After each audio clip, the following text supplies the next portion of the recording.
기도드렸습니다. 아멘. 함께 하나님의 말씀 오늘도 묵상하기를 소망합니다. 오늘 함께 묵상할 말씀, 하나님의 말씀은 고린도전서 5장 1절에서 13절의 말씀입니다.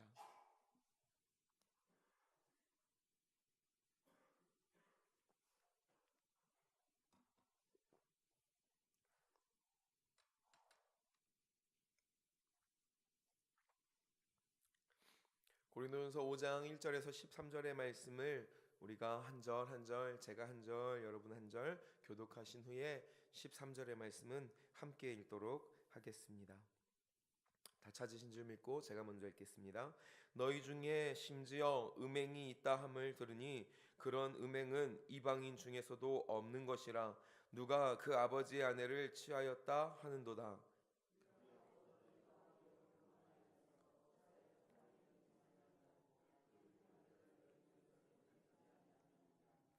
내가 실로 몸으로는 떠나 있으나 영으로는 함께 있어서 거기 있는 것 같이 이런 일 행한 자를 이미 판단하였노라.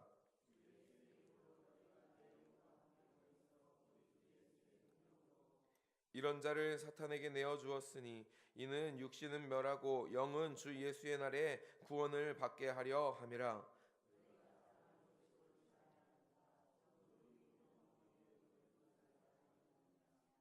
너희는 누룩 없는 자인데 새 덩어리가 되기 위하여 묵은 누룩을 내버리라. 우리의 유월절 양 곧 그리스도께서 희생되셨느니라.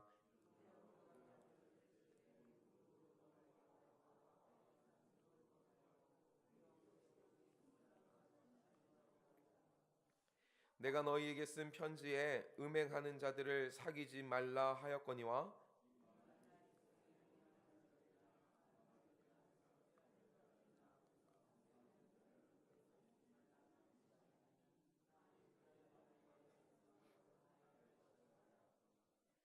이제 내가 너희에게 쓴 것은 만일 어떤 형제라 일컫는 자가 음행하거나 탐욕을 부리거나 우상 숭배를 하거나 모욕하거나 술 취하거나 속여 빼앗거든 사귀지도 말고 그런 자와 함께 먹지도 말라 함이라.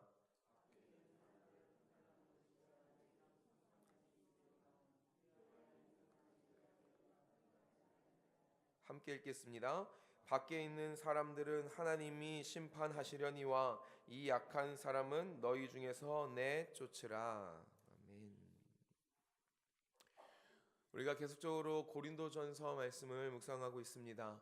바울이 전도여행 가운데에 복음을 전하고 그리고 그 복음으로 인하여 세워진 고린도 교회의 어려움의 이야기를 듣게 되고 그 교회의 목회적인 목적으로서 보낸 이 편지의 이야기들을 우리가 계속 보고 있는 것이죠. 우리는 1장부터 4장까지 고린도 교회에 팽배하여 있는 문제가 다름 아닌 교만의 문제이며 또한 세속주의의 문제라고 계속 함께 읽고 묵상하고 배워가고 있습니다.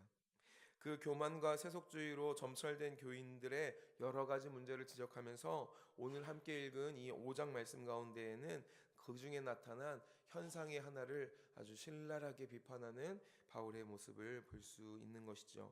그 문제가 어떤 것인지 함께 살펴보도록 하겠습니다. 우리 함께 1절과 2절의 말씀을 읽어볼까요? 시작. 너희 중에 심지어 음행이 있다 함을 들으니 그런 음행은 이방인 중에서도 없는 것이라 누가 그 아버지의 아내를 취하였다 하는도다. 그리하고도 너희가 오히려 교만하여져서 어찌하여 통한이 여기지 아니하고 그 일 행한 자를 너희 중에서 쫓아내지 아니하였느냐. 아멘. 지금 말하고 있는 문제는 크게 두 가지인 것 같습니다. 첫 번째는 이 고린도의 이 교회의 교인 중에 음행하는 자가 있다라는 것이죠. 그리고 두 번째 문제는 무엇입니까? 그럼에도 불구하고 음행하는 자가 있음에도 불구하고 이 교회 공동체는 이를 내버려 두고 있다라는 것이죠. 고린도 교인 중에 음행하는 자가 있다고 합니다. 교인 중에서 어떤 이가 자신의 아버지의 아내를 취하여서 결혼을 했다라고 이야기하고 있는 것이죠. 바울이 말씀 가운데에 아버지의 아내라고 말하는 것으로 미루어 짐작할 때 아마 자기의 친어머니는 아니고 아마 새어머니, 계모를 나타내는 것 같습니다. 그러나 그렇다고 해서 이것이 아무런 문제가 되지 않는 것이 아니죠. 교회의 기준이 되는 하나님의 말씀, 특별히 이 부분에 대해서 신명기는 정확하게 지적을 하고 있고, 로마의 과거 문헌을 살펴보아도 이와 같은 행태에 대해서 인정하지 않고 있는 모습을 보고 있습니다. 1절 말씀 가운데에 바울도 이렇게 이야기하죠. 이방인 가운데에서도 이것이 있지 않는 음행이라고 이야기하고 있다라는 것입니다. 이와 같은 추악한 문제가 교회 안에 있는 것, 이것이 이 지금 바울이 지적하고 있는 첫 번째 문제인데, 사실 바울이 볼 때에 이 무엇보다 더 큰 문제는 무엇입니까? 교회가 이와 같은 교인을 방치하고 있다라는 것이죠. 우리가 지금까지 묵상하며 살펴본 이 고린도 교회의 모습은, 그리고 그 모습을 볼 때에 이 음행한 이 사람이 아마도 교회 안에서 재정적으로나 사회적 명예적으로 높은 위치에 있는 사람, 그로 인하여서 교회 안에서 큰 영향력을 끼치고 있는 사람인 것 같습니다. 그래서 교회는 이 사람에 대해서 어떤 칠이나 정죄를 하는 것이 아니라 방치해두고, 오히려 심지어 6절 상반절에 보면은 교회가 이와 같은 지체가 교회에 있다라는 것을 자랑스러워하고 있다라고 이야기하고 있는 것이죠. 그렇다면 이와 같은 문제에 대한 바울의 반응, 즉 꾸짖음은 무엇인지 함께 살펴보기를 원합니다. 결론부터 이야기하면 어떻게 하라는 것입니까? 13절에 내어 쫓으라라고 강하게 이야기하고 있습니다. 함께 12절 13절을 읽어볼까요? 12절과 13절입니다. 시작. 밖에 있는 사람들을 판단하는 것이야 내게 무슨 상관이 있으리요마는 교회 안에 있는 사람들이야 너희가 판단하지 아니하랴? 밖에 있는 사람들은 하나님이 심판하시려니와 이 약한 사람은 너희 중에서 내쫓으라. 아멘. 교회 밖에 있는 사람들은 하나님께서 심판하실 것이기 때문에 너희가 두어야 하지만, 교회 안에서 나타난 이 음행에 대해서 교회가 강하게 치리하여야 한다라고 지금 권면을 하고 있다라는 것이죠. 우리가 함께 생각해 볼 때에 교회 안에서 과연 이렇게까지 해야 하는가 라는 반문이 들 수도 있지만, 이와 같은 강경한 바울의 태도에는 분명한 이유가 있는 것을 우리가 볼 수 있습니다. 함께 6절의 하반절부터 8절의 말씀 읽어보겠습니다. 6절의 적은 누룩이부터 8절 한번 읽어보겠습니다. 시작. 적은 누룩이 온 덩어리에 퍼지는 것을 알지 못하느냐? 너희는 누룩 없는 자인데 새 덩어리가 되기 위하여 묵은 누룩을 내버리라. 우리의 유월절 양 곧 그리스도께서 희생되셨느니라. 이러므로 우리가 명절을 지키되 묵은 누룩으로도 말고 악하고 악의에 찬 누룩으로도 말고 누룩이 없이 오직 순전함과 진실함의 떡으로 하자. 아멘. 바울은 지금 음행에 대하여서 경계하지 않는 교회가 오히려 물들어 버릴까에 대하여 염려하고 있다라는 것이죠. 악행을 지금 누룩으로 비유하면서 묵은 누룩을 내어버리라 라고 강하게 권면하고 있는 것입니다. 왜 그렇습니까? 구약의 출애굽의 백성이 유월절을 기념하며 무교병을 먹었던 것처럼, 그리하여 애굽의 노예의 때를 벗어버리고 하나님의 백성으로 새롭게 거듭났던 것처럼, 우리의 유월절 희생양이 되신 그리스도 안에 있는 우리는 이전에 자신 안에 있던 묻고 악한 누룩을 버리고 오직 순전함과 진실함의 떡으로 새롭게 되어야만 하기 때문이라는 것입니다. 바울은 지금 강하게 고린도 교회를 향하여서 성도들의 정결함과 거룩함에 대해서 강조하고 있다는 것이죠. 특별히 개개인뿐만 아니라 교회의 공동체로서의 구별됨을 말하고 있다는 것입니다. 함께 이어서 9절과 11절의 말씀도 읽어보겠습니다. 시작. 내가 너희에게 쓴 편지에 음행하는 자들을 사귀지 말라 하였거니와, 이 말은 이 세상에 음행하는 자들이나 탐하는 자들이나 속여 빼앗는 자들이나 우상 숭배하는 자들을 도무지 사귀지 말라 하는 것이 아니니, 만일 그리하려면 너희가 세상 밖으로 나가야 할 것이라. 이제 내가 너희에게 쓴 것은 만일 어떤 형제라 일컫는 자가 음행하거나 탐욕을 부리거나 우상 숭배를 하거나 모욕하거나 술 취하거나 속여 빼앗거든 사귀지도 말고 그런 자와는 함께 먹지도 말라 함이라. 아멘. 지금 바울이 말하고 있는 것은 우리가 이 속세를 떠나서 산속으로 들어가서 살아야 한다고 말하는 것이 아닌 것을 볼 수 있습니다. 이 땅을 딛고 살아가는 우리이지만, 그러나 그리스도 예수로 인하여 구별되어 교회로서, 그리스도 예수의 몸된 교회로서, 그리고 하나님의 백성으로서 새로워진 우리는 정결함을 추구하고 거룩하기를 애써야 한다라고 이야기하고 있는 것입니다.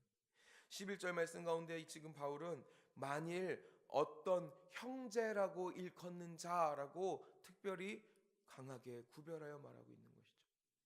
세상에 일어나는 일은 아까 우리가 함께 읽은 12절 말씀처럼, 13절 말씀처럼 하나님께서 심판하도록 우리가 두어야 하겠지만 우리는 결코 그럴 수 없다라고 이야기하고 있는 것입니다.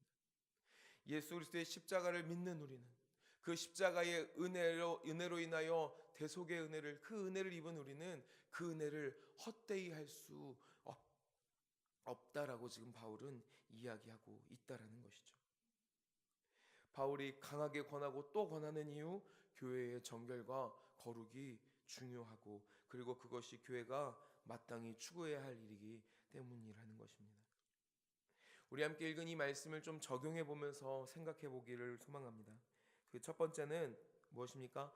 그리스도 예수를 믿는 내 안에, 그리고 우리 안에 그리스도가 아닌 묻고 악한 누룩, 즉 이전의 자랑, 세상의 자랑이 있는지 생각해 보아야 한다라는 것입니다. 이는 우리가 음행을 경계하지 못하도록 하는 큰 위험 요소가 되기 때문이라는 것이죠. 이전에 앞에 생각했던 돈이라는 것들, 명예라는 것들, 사회적 지위라는 것들, 그것이 이 고린도 교회에 팽배하여서 교만하여지고 세속의 문화로 많이 물들어버린 이들이 그리스도 예수 한 분을 선택하는 일을 저버리고 나는 바울에게, 나는 아볼로에게, 나는 게바에게 이런 식으로 당파를 지으며 나타났던 그 형상들이 다름 아니라 이와 같은 이전의 묻고 악한 누룩으로 인하여서 자신의 정결함과 거룩함, 오직 예수 그리스도 한 분만을 바라보는 그 믿음이 흔들려 버리고 있다라는 것을 지적하고 있다라는 것입니다. 사랑하는 성도님들, 예수 그리스도 외에 어떤 것도 우리의 자랑이 될 수 없는 줄 믿습니다. 우리는 이전에 자랑하였던 어떤 것도 예수 그리스도와 바꿀 수 없으며 이제 그것을 내어버리고 예수님 한 분으로 살아가는 그리스도의 몸된 교회인 줄 믿습니다. 두 번째는 무엇입니까? 예수 그리스도를 믿는 내 안에, 그리고 우리 안에 음행과 탐욕과 우상숭배, 모욕함, 술취함, 속여 빼앗음 등에 대한 강한 경계가 있는가에 대하여 구별 살펴보아야 한다는 것이죠. 바울은 무엇이라고 얘기합니까? 이에 대하여 심지어 사귀지도 말고 그런 자와 함께 먹지도 말라라고 권면하고 있다는 것입니다. 그러나 이것은 결코 쉬운 일이 아닙니다. 왜 그렇습니까? 교회는 의로운 자들의 모임이 아니라, 그런 공동체가 아니라 세리와 죄인과 같은 이들이 모여서 함께하는 곳이며 그들이 구원받아야 하는 곳이기 때문입니다. 그들이라고 표현할 수도 없을 만큼 우리부터 그와 같은 자들이었고 지금도 그와 같은 자들이며, 그럼에도 불구하고 그리스도 예수로 인하여 구원을 받아 하나님의 형상을 회복하고 있는 사람들이라는 것이죠. 그래서 우리는요, 바울의 권면을 잘 살피고 따라야 하는 것을 보아야 합니다. 먼저 예수를 믿는다고 하면서 죄를 경계하지 않는 그 모습을 끊어야 합니다. 우리는 어느 한 사람도 죄인이 아닌 사람이 없습니다. 그러나 바울은 무엇이라고 얘기하는 것입니까? 우리가 비록 죄인일지라도 그 죄에 대하여서 간과할 수 없다라고 이야기하고 있는 것이죠. 악한 일인지 알면서도 반복되는 죄는 우리가 강하게 경계하고 끊어야 하는 모습이라는 것입니다. 뿐만 아니라 묻고 악한 누룩처럼 다른 이들을 넘어지게 하는 것을 허용하면 안 된다라는 것이죠. 그리고 무엇보다도 2절에서 바울이 말하는 것처럼 통한이 여기는 일, 아파하고 애통해하고 통한하게 여기는 일이 먼저 우리 안에 있어야 한다라는 것입니다. 성도이며 교회된 우리는 순전함과 진실함을 향하여 나아가야 하는 줄 믿습니다. 청년들과 함께하는 사역을 저는 계속하고 있습니다. 지금 우리 교회에서뿐만 아니라 이전에도 청년들과 함께했는데요. 청년들이 가장 많이 싸우는 문제가 아무래도 직장생활 가운데나 학교생활하면서 술의 문제와 많이 싸우죠. 그러면서 당돌하게 묻는 질문이 뭐냐면, 정말 내가 술 하면 안 됩니까? 주님이 그걸 원하지 않으십니까? 라고 물으며 다가올 때가 있습니다. 심지어 그런 질문은 오히려 정직하고 제 안에 고민을 하게 하는 질문이 무엇이냐면, 어차피 우리가 죄인인데 또 죄 짓는 거 아닙니까? 또 회개하는 거 아닙니까? 라고 이야기한다는 것이죠. 그러나 오늘 말씀을 비추어 우리가 생각해야 하는 것, 우리가 강하게 우리의 마음을 다짐하고 다짐해야 되는 것은 무엇입니까? 우리가 죄인이 아니라고 부정하는 것이 아니라, 우리가 죄인이지만 그리스도 예수를 믿는 믿음 가운데에서 새로워지는 이 방향에서 흔들릴 수 없다라는 것입니다. 우리가 그것에서 흔들리는 것은 그리스도의 십자가의 그 은혜, 십자가 가운데 내어주신 주님의 생명을 헛되게 하는 일일 수 있다라는 것을 우리가 기억해야 한다라는 것이죠. 성도이며 교회된 우리는 오늘 말씀처럼 순전함과 진실함을 향하여 끝까지, 흔들림 없이 끝까지, 흔들릴지라도 마지막까지 나아가야 하는 줄 믿습니다. 세 번째 우리가 생각해보고 적용하기 원하는 것은요, 혹여나 교회 공동체, 우리 교회 안에 음행하고요 악행하는 형제가 있을지라도, 그리고 오늘 바울의 말씀대로 그 형제를 치리한다 하면 분명하게 목적을 가지고 해야 한다는 것입니다. 단순하게 우리 공동체 안에 악한 일을 행하는 사람이 있기 때문에 그를 내어 쫓고 그를 향하여 교회가 치리하라고 말하는 것이 아닙니다. 5절에 보니까 바울은 이렇게 이야기합니다. 이는 육신은 멸하고 영은 주 예수의 날에 구원을 받게 하려 함이라 라고 이야기하고 있다는 것이죠. 단순한 치리의 문제가 아니라 이 치리는 목적을 가지고 있다라는 것입니다. 즉 형제에게 주는 그 아픔이 교회의 공동체 가운데서 어쩌면 교회의 그 정하여 놓은 교회의 규칙을 통하여서, 교회의 법도를 통하여서 주는 그 형제에게 주는 아픔이 반드시 그 영혼이 깨닫고 회개하여 구원에 이를 수 있도록 해야 하는 목적이 있어야 한다라는 것입니다. 교회 안에 악한 일이 있는 것을 우리가 내어둘 수는 없습니다. 방치할 수는 없습니다. 그것으로 인하여 우리가 물들고 이 교회 안에 악한 일들이 팽배하여지는 것에 대하여 우리가 방관할 수는 없는 것이죠. 그러나 우리가 그것에 대하여 경계하고 때에 따라서는 조심스럽게 하나님이 주시는 말씀과 하나님이 주시는 방법으로서 그것을 치료해야 할 때도 한 가지 목적, 하나님께서 사람을 살리시는 일을 하시는 것처럼 우리도 사람을 살리기 위하여 기도하며 조심스럽게 이와 같은 어려움을 감당해야 한다는 것입니다. 교만하여서 나타난 교회 안의 아픔의 문제가 이것을 다루는 일에 있어서 또 다른 교만을 낳지 않도록 우리는 늘 경계하고 또한 기도로서 깨어 있어야 할 줄 믿습니다. 오늘도 우리는 이 세상 가운데에서 아마 살아가게 될 것입니다. 우리 자신을 포함한 연약한 존재들과 함께 살아가는 오늘 하루를 보낼 것이고요, 세상과 사단의 유혹을 수없이 받게 될 것입니다. 그러나 사랑하는 여러분, 우리가 함께 아까 찬양한 94장, 주 예수보다 귀한 것이 없기에 예수와 어떤 것도 바꿀 수 없다라는 믿음이 우리에게 있기 때문에 우리는 오늘 하루도 주의 말씀대로 살아가게 될 수 있는 줄 믿습니다. 묻고 악한 누룩을 버린 새 덩어리로 부르셨다라는 그 부르심 가운데에 우리를 유월절로 인양되신 예수 그리스도가 새롭게 하셨다라는 그 믿음 가운데에 오늘 하루 우리는 승리할 수 있는 줄 믿습니다. 저와 여러분, 그리고 우리 교회가 오늘도 순전한, 정말로 순전하고 진실한 그리스도의 신부로 살아가게 될 줄 믿습니다. 성령께서 함께 하시고 또한 그리 인도하시고 역사하여 주실 줄을 믿습니다. 아멘. 우리 시간 함께 기도하기를 소망합니다.